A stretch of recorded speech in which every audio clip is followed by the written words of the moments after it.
ce temps-là, voyant Jésus venir vers lui, Jean le Baptiste déclara: « Voici l'agneau de Dieu qui enlève le péché du monde. C'est de lui que j'ai dit: l'homme qui vient derrière moi est passé devant moi, car avant moi il était. Et moi je ne le connaissais pas. Mais si je suis venu baptiser dans l'eau, c'est pour qu'il soit manifesté à Israël. » Alors Jean rendit ce témoignage: « J'ai vu l'Esprit descendre du ciel comme une colombe, et il demeure sur lui. Et moi, je ne le connaissais pas.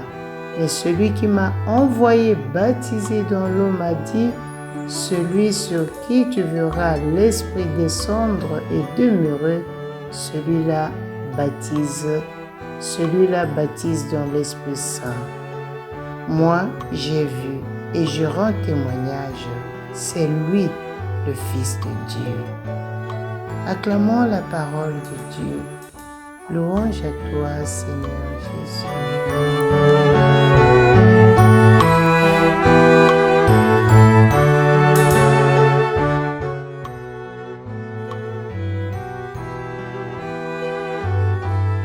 Au nom du Père et du Fils et du Saint-Esprit, Amen. Loué soit Jésus et Marie, à jamais. Chers frères et sœurs, le dimanche passé, nous avons célébré le baptême du Seigneur, concluant ainsi le temps de Noël. Aujourd'hui, entrons dans le temps ordinaire, nous célébrons le deuxième dimanche du temps ordinaire de l'année liturgique A. Et les lectures qui nous sont proposées nous enseignent sur trois choses. Jésus est venu sauver tous les hommes, l'universalité du salut. Jésus a sanctifié tous les hommes, la sanctification universelle. Jésus est le Messie qui a institué le baptême du Saint-Esprit, le baptême de l'Esprit Saint.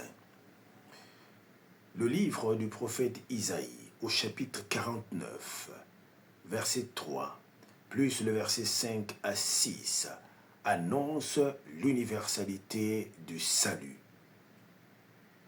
Ce salut apporté par un Messie rédempteur qu'il assimile, lui, à la lumière des nations, celui qui éclaire toutes les nations.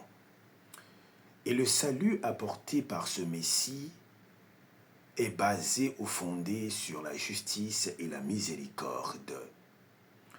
C'est pourquoi, dans sa première lettre aux Corinthiens, au chapitre 1, versets 1 à 3, Saint Paul dévoile que le Messie dont parle Ésaïe dans la première lecture est bel et bien Jésus-Christ, parce que c'est lui qui a sanctifié l'humanité entière par le sacrifice de sa vie, par sa passion, par sa mort et sa résurrection. L'évangile de Jean, au chapitre 1, versets 29 à 34, confirme cela avec les paroles prononcées par Jean-Baptiste à l'endroit de Jésus. Il désigne Jésus comme l'agneau de Dieu qui enlève le péché du monde et qui institue un baptême du Saint-Esprit, le baptême de feu. Chers frères et sœurs, comme disciples du Christ, nous sommes appelés à faire comme lui, la volonté du Père, obéir au Père.